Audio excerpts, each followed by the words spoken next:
নেশা নেশা করি মানে আপনার কাছে কইছে কেডা যে আমি নেশা করি? ওই তোর কাছে কই তুই আমার কাছে কেটা কয়? পন্ডিতি করস খালি না, তোর বন্ধুরাই কয় জাগলা খায় দিন নেশা পানি করস, ওরাই আমার কাছে কইয়া যায়। আব্বার কাছে এই কথাগুলা কইছে কেডা?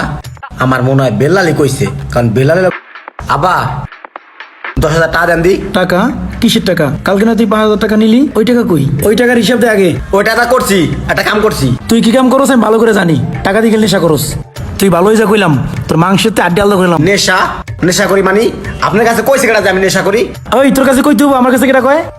পন্ডিতি করস খালি না, তোর বন্ধুরাই কয় জাগলা খায় দিন নেশা পানি করস, ওরাই আমার কাছে কইয়া যায়। আব্বার কাছে এই কথাগুলা কইছে কেডা? আমার মনে হয় বেল্লালি কইছে, কারণ বেল্লালি লোক বইয়ে বইয়ে তো আমি খাই। কি যে করি, মাথাটা গরম হয়। ইমন শোন, তোর নামে তো আরেকবার আমার কাছে বিচার দেনা কইলাম, আরেকবার বিচার দিলে তোর আড্ডি ভেঙ্গেলাম দেখিস। এইটাই তোর শেষ সুযোগ। ইমন শোন, কোনো মা বাপই তার ছেলের খারাপ চায় না।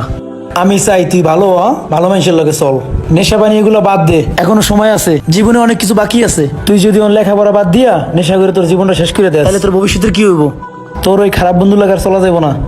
আচ্ছা আব্বা, আর নেশা টেশা করবো না। ঠিক আছে, মনে জন থাকে। আসলে আব্বাই তো ঠিকই কইছে, আমি যদি নেশা পানি কইরা আমার ভবিষ্যৎটা নষ্ট করে হালাই, তাহলে পরে আমার কি হইবে? না, আজকের পর থেকে কোনো নেশা পানি করা যাবে না।